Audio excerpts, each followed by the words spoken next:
అమిత్ షా ఆగ్రహం పాకిస్తాన్‌లో అతలాకుతలం. ఇది ఎందుకొచ్చిందంటే, అస్సల మొన్న పెహల్గాంలో జరిగినటువంటి మారణకాండ తర్వాత మన దేశ భద్రతా విషయంలో చాలా చాలా చాలా కఠినమైన నిర్ణయాలు తీసుకున్నారు. ప్రధానమంత్రి మోడీ కావచ్చు, అలాగే హోంశాఖ మంత్రి అమిత్ షా వీళ్ళందరూ పెద్దలందరూ కూడా ఏమేమి తీసుకున్నారు, ఏమేమి చర్యలు జరుగుతున్నాయి, అది ప్రతిసారిలాగా ఏదో లైట్‌గా తీసుకున్నారు అని అనుకోకుండా, కొట్టి పారేయకుండా మొత్తం మీద ఏంటంటే ఈసారి చాలా కఠినమైన నిర్ణయాలు తీసుకున్నారు. అందులో ముఖ్యంగా 2 విషయాలు మాట్లాడుకుంటూనే వస్తున్నాం. దాంట్లో జరిగితే ఒకటి వీసాలు రద్దు. 14 వీసాలు అంటే 14 రకాల వీసాలు అంటే types of visas 14 types of visas అస్సలు టైం లిమిటెడ్ టైం ఇచ్చి రద్దు చేశారు. అలాగే కొత్త వీసాలు పాకిస్తాన్ వెళ్ళేవారికి గానీ, అటు నుంచి వచ్చేవాళ్ళకి గానీ అవకాశం లేకుండా కొత్త వీసాలు ఇవ్వకూడదనే ఒక కఠినమైన నిబంధన పొందుపరిచారు. ఈ 14 వీసాలలో ఆల్రెడీ విద్య, అలాగే రకరకాల వీసాలు విద్య, వ్యాపారం, యాత్రాపరమైన వీసాలు, అలాగే గ్రూప్ వీసాసు ఇలాగా ఈ 14 వెరైటీస్ ఇంతకుముందు చెప్పుకున్నట్టుగా. అలాగే టూరిజం వీసాలు ఏవైతే వీసాలున్నాయో దేనికి కూడా అసలు ఆ వీసాలన్నీ వాళ్ళకి 3 నెలల సమయం ఉండొచ్చు, 3 ఏళ్ల సమయం ఉండొచ్చు పాకిస్తాన్ వెళ్ళడానికి ఆ వీసా పరిధి. కానీ అవన్నీ వెంటనే రద్దు చేసి 27వ తారీఖుతో ఇంకా వీసాలు పనిచేయవు. తక్షణమే ఇది అమల్లోకొచ్చింది. అలాగే మెడికల్ పరమైనటువంటి వీసాలతో వచ్చి ఎక్కడైనా వైద్యం చేసుకుంటున్నారంటే కూడా దాన్ని పెద్దగా ఏం పెంచలేదు. 29 వరకు వాళ్ళు ఉండొచ్చు అని చెప్పారు. అది ఏదో చెప్పారు, ఎవరికో ఈ పని అప్పచెప్పారు అధికారులకని కాకుండా అమిత్ షా చాలా ఆగ్రహంతో ఉన్నాడాయన. ఇంకా ఏం జరుగుతుందో ముందు పక్కన పెడదాం. ముందు వాళ్ళు భారతదేశంలో ఉండడానికి అనర్హులు. పాకిస్తాన్‌లో ఎవరో ఉగ్రవాదులు వచ్చి చేసినా దీనికి పాకిస్తాన్ ప్రభుత్వం బాధ్యత వహించాలి. ఈ ఉగ్రవాదులని పెంచి పోషించింది తామేనని చెప్పి రక్షణ శాఖ మంత్రి కూడా ఇవ్వడం ఇది నిజం జరుగుతోంది. అలాగే లష్కర్ తోయిబా సంబంధించినటువంటి మెయిన్ చీఫ్ ఎవరు ఉంటే వాడిని చంపేశారు. అతీఫ్ ఏదో ఇంకా విషం విషం కక్కి మనకి ప్రాణాలు తీసే పాముని ఏం చేస్తాం? కర్రతో కొట్టి పడేస్తాం. అదే పాముకి బావున్నంత సేపు పూజలు చేస్తాం. పుట్టకెళ్ళి పాలు పోస్తాం. అదే విషం కక్కి ప్రాణాలు తీస్తున్నప్పుడు కర్రతో కొట్టి చంపేస్తాం. అలాంటి మనస్తత్వం మన భారతదేశంది. చేతులు ముడుచు కూర్చున్నాం, ఏమీ చేయలేం, ఇలాంటి దుశ్చర్యలకు ప్రోత్సాహిస్తున్నాం అనేటువంటి సంశయాలు ఎవరికీ లేకుండా ప్రజలతో పాటు ప్రభుత్వం కూడా ఇంక ఈ విషయంలో సంయమనం పాటించేది లేదు అని తీసుకుని ముఖ్యంగా ఈ వీసాలు ప్రపంచ దేశాలు కూడా దీనికి మద్దతు పలుకుతున్నాయి. పలికి తీరాల్సిన సమయం.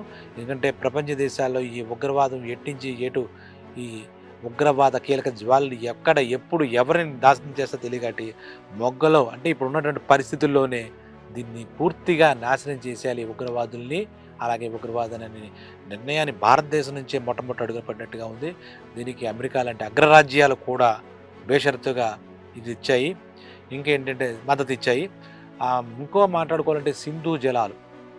ఈ సింధు జలాల విషయంలో కూడా 1960 ఒప్పందం ఇవన్నీ ఉన్నమాట నిజమే అయినప్పటికీ సింధు జలాలు అంటే ఆ జలాలను చేతితో ఏం ఆపేయలేం.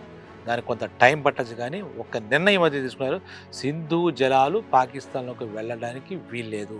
ఎందుకంటే ఇలా సింధు జలాలు కనుక వెళ్ళకపోతే పాకిస్తాన్లో నేను చూసిన దాని ప్రకారం ఒక 80% పాకిస్తాన్లో వాళ్ళకి ఆ చుట్టుపక్కల ప్రాంతాల వాళ్ళకి సింధు నది పరివాహక ప్రాంతంలో వాళ్ళకి వ్యవసాయం వృత్తి కాబట్టి వాళ్ళెవరికి ఆ పంటలు పండే అవకాశం కూడా ఉండదు. ఇప్పటికే దుర్భిక్షంగా ఉంది కానీ బుద్ధి మటుకు దుర్బుద్ధే అని మారలేదు. పరిస్థితులు బాగోలేకపోతే పాకిస్తాన్లో పక్క దేశమైనటువంటి మనల్ని సహాయం తీసుకోవాలి, మన మద్దతు తీసుకోవాలి. అలాంటిది లేకుండా భారతదేశం మీదే విషం గక్కి మనలో ఉగ్రవాద చర్యలకు చేసి కాశ్మీర్లో ఎన్నో ఎన్నో ఎన్నో ప్లాన్లతో మళ్ళీ వాళ్ళలోంచి కొన్ని మనకి మేకపోతు గాంభీర్యంలో కొన్ని వీడియోలు మనకు వదిలి మోడీని ఏదో చేస్తాము, లేదంటే కాశ్మీర్లో పండితులు ఏదో చేస్తాము, భారతదేశంలో అల్లకల్లోలం సృష్టిద్దాము అంటూ చేస్తున్నటువంటి కొన్ని ప్రకటనలు కూడా ఇంకా అగ్ని మీద ఆజ్యం పోసినట్టుగా ఉంది.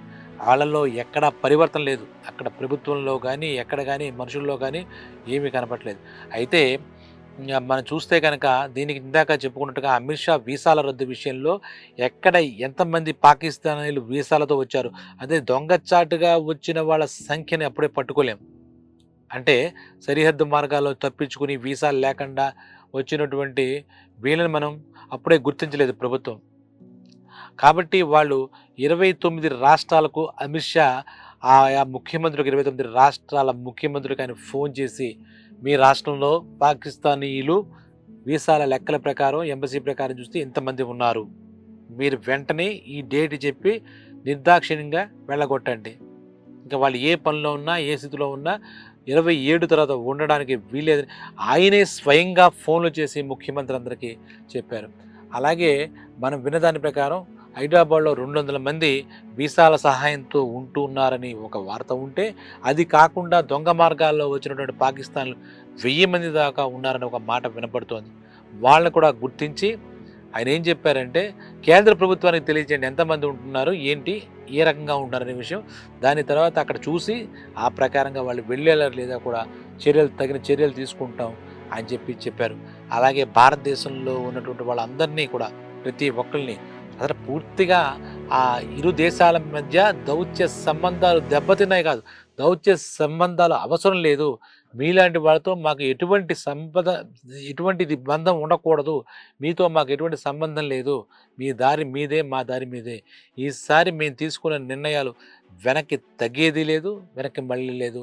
మీరు చేసినటువంటి మొన్నటి ఈ మారణకాండ కాకుండా మీ ప్రమేయంతోనే, అంటే ప్రభుత్వం ప్రమేయంతోనే ఈ ఉగ్రవాద చర్యలు జరిగాయి. అది కూడా అతి పిరికి పందల్లాగా పర్యాటకులను పట్టుకుని భార్యా పిల్లలతో వెళ్ళేటువంటి వాళ్ళని మీరు అతి కిరాతకంగా చంపించారు. ఉగ్రవాదులు చంపారన్నా కన్నా మీరు చంపించారు. భారతదేశం ప్రశాంతంగా ఉంటే కాశ్మీర్లో అల్లకల్లోలం సృష్టించడానికి మీరు ఎన్నో పన్నాగాలు పన్నారు.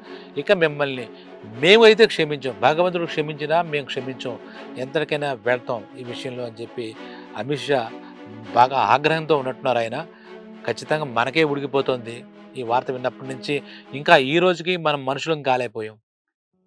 దాని తాలూకా అదే వార్తలు, అవే అదే పాపం ఆ కన్నీటి గాథలు వింటుంటే, చనిపోయిన 26 మంది కన్నీటి గాథలు, హృదయం ఇంకా అలాగే ఉంది. అదే మూడ్‌లో దేశ ప్రజలు, దేశంలో ఉన్న నాయకులు అంతా ఉన్నారు. అలాగే ఈ అమిత్ షా ఖచ్చితంగా ఈయన చెప్పింది గానీ, మోడీ గారు చెప్పినటువంటి ప్రపోజల్ కూడా ప్రతిపక్షాలు ఉంటాయి కదా!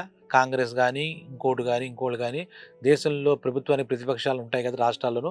వాళ్ళంతా కూడా స్వచ్ఛందంగా ఈ ఉగ్రవాద చర్యను మేము ఖండిస్తున్నాం. మీరు ఈ ఉగ్రవాదుల పట్ల ఏ రకమైన నిర్ణయం తీసుకున్నా మీకు మేము సంఘీభావం తెలుపుతాం. అక్కడికొస్తే మేము చెప్పం.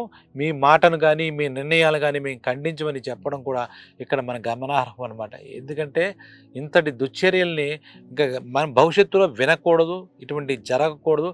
ఉగ్రవాదం అనే మాట భారతదేశంలో వినపడకూడదు. ఇంకా మాట్లాడితే ప్రపంచంలోనే వినపడకూడదు అనే సంకల్పంతో, దృఢ సంకల్పంతో పెద్దలు ఉన్నారు. కాబట్టి అన్నీ మంచికే. ఇక్కడ ఈ సమయంలో వాళ్ళకేదో జరిగిపోతుంది, ఇబ్బంది, అక్కడ ప్రజలుండరా అని శాంతిపూర్వక వచనాలు చెప్పే టైము కాదు. దానికి సెకండ్ థాటు లేదు, సెకండ్ ఆప్షన్ లేదు. ఆల్రెడీ ఈ మిషన్ స్టార్ట్ అయిపోయింది. ఈ మొత్తం మీద వాళ్ళ వీసాల గడువులు, అలాగే వెళ్ళిపోవడానికి గడువులు అన్నీ ఇచ్చేశారు. 27 అని, 29 అని, మే 2 అని ఇచ్చేశారు. ఈ విషయంలో మరోసారి పునరాలోచించుకోమని చెప్పి ఐక్యరాజ్య సమితి కానీ, భద్రతా సమితి కానీ ఎవరు కూడా భారతదేశాన్ని అడిగే ప్రసక్తి లేదు. ఏం చెప్పినా కూడా వినే విషయం లేదు. ఇప్పటికే ఇంకా ఏదైనా చేస్తే పాకిస్తాన్తో యుద్ధానికి కూడా సిద్ధమైపోయింది. ఇది ఓపెన్గానే జరుగుతోంది. కాబట్టి ఈ విషయాన్ని చాలా గట్టిగా, చాలా సీరియస్గా తీసుకున్నారు మన పెద్దలు. భారతదేశాన్ని కాపాడడానికి సిద్ధమయ్యి, భారతదేశంలో అమాయక ప్రజలు ఈ మరణాన్ని ఎవరం కూడా జీర్ణించుకోలేకపోతున్నాం. కాబట్టి అమిత్ షా ఆగ్రహానికి పాకిస్తాన్ ఇప్పటికే కకావికలమైంది, అతలాకుతలం అవుతుంది.